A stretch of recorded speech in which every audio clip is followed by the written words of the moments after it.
Hello guys, welcome back to the channel. This is the Routledge History of Literature in English, part 47. So let's dive in the world of literature. This part starts from the line by Oscar Wilde, all art is quite useless, from the work Preface to the Picture of Dorian Gray. Aestheticism may be traced back to Keats' affirmation, beauty is truth, truth beauty, in Ode on a Grecian Urn in 1819. Matthew Arnold's Culture and Anarchy in 1869 is an important book in this context.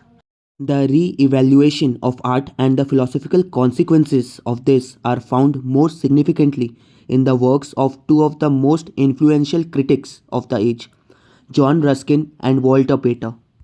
Ruskin has been described as the first real art critic. His early concerns were to recognize and preserve architecture in the face of industrialism and to attack the pseudoscience of John Stuart Mill and the economist David Ricardo. Later, he founded the Guild of St. George, a utopian society which anticipates much of William Morris's utopian writing.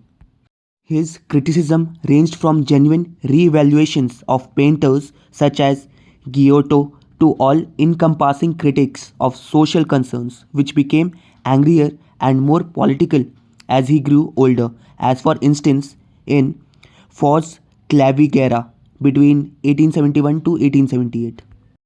In Studies in the History of the Renaissance in 1873, Walter Pater continued Ruskin's work in the re-evaluation of Italian Renaissance painting, notably Botticelli and Leonardo da Vinci.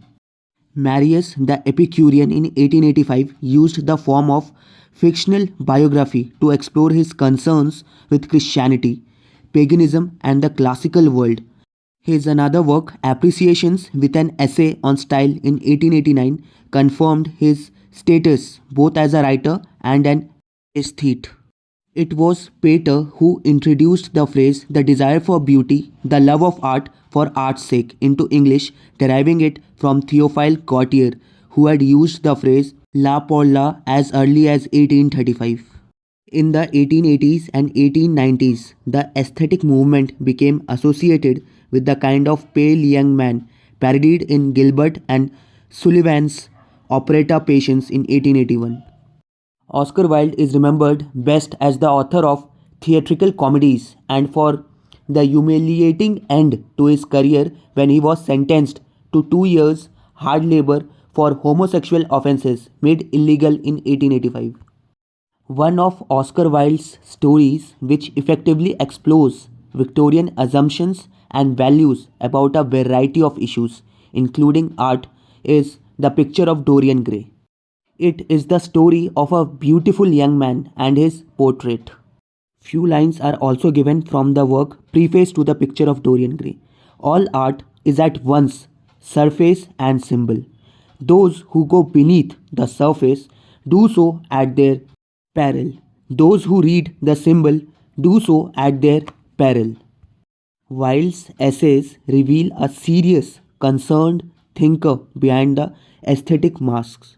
The Truth of Masks in 1885 and The Soul of Man under Socialism in 1891 probe behind the Victorian facade into the details and implications of some of the standard hypocrisies of the age.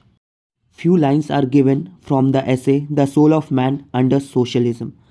A man is called selfish if he lives in the manner that seems to him most suitable for the full realization of his own personality.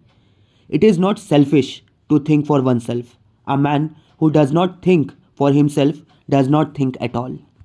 Wilde's name and reputation have also been associated with Teleny, a homosexual novel explicitly the reverse of the medal of The Picture of Dorian Gray.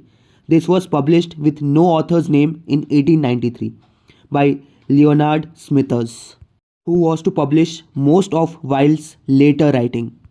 After his conviction in 1895, Teleny was only made available to a wide readership in its original form in 1986.